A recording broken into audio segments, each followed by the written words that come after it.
மருத்துவராவது உங்கள் லட்சியமா? தமிழகம் மற்றும் புதுச்சேரியில் கடந்த 8 வருடங்களாக தலைசிறந்த நிறுவனமாக திகழ்ந்து வரும் ஸ்பெக்ட்ரா அகாடமியில் நீட் ரிப்பீட்டர் பேட்ச் 2025-26 ஆண்டிற்கான அட்மிஷன் நடைபெறுகிறது.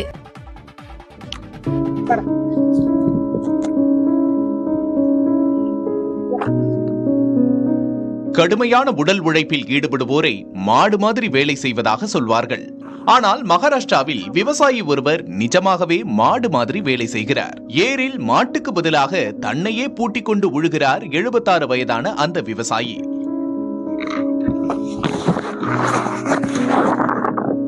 லாத்தூர் மாவட்டத்தைச் சேர்ந்த அம்பாதாஸ் பவார் என்ற அவர் ஏரில் தன்னை பிணைத்துக் கொண்டு முன்னோக்கி செல்ல அவரது மனைவி பின்னால் அழுத்தி பிடித்துக் கொள்கிறார்.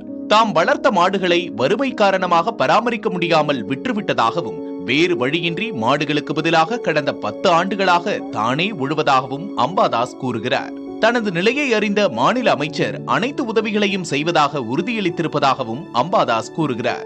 தனது 40,000 ரூபாய் வங்கிக் கடனை தள்ளுபடி செய்தால் போதும் என அமைச்சரிடம் கேட்டிருப்பதாகவும் அவர் தெரிவித்துள்ளார். இந்த ஆண்டின் முதல் 3 மாதங்களில் மகாராஷ்டிராவில் 767 விவசாயிகள் வறுமை காரணமாக தற்கொலை செய்து கொண்ட நிலையில் இந்த தகவல் கவனம் ஈர்க்கிறது. மருத்துவராவது உங்கள் லட்சியமா? தமிழகம் மற்றும் புதுச்சேரியில் கடந்த 8 வருடங்களாக தலைசிறந்த நிறுவனமாக திகழ்ந்து வரும் ஸ்பெக்ட்ரா அகாடமியில் நீட் ரிப்பீட்டர் பேட்ச் 2025-26 ஆண்டிற்கான அட்மிஷன் நடைபெறுகிறது.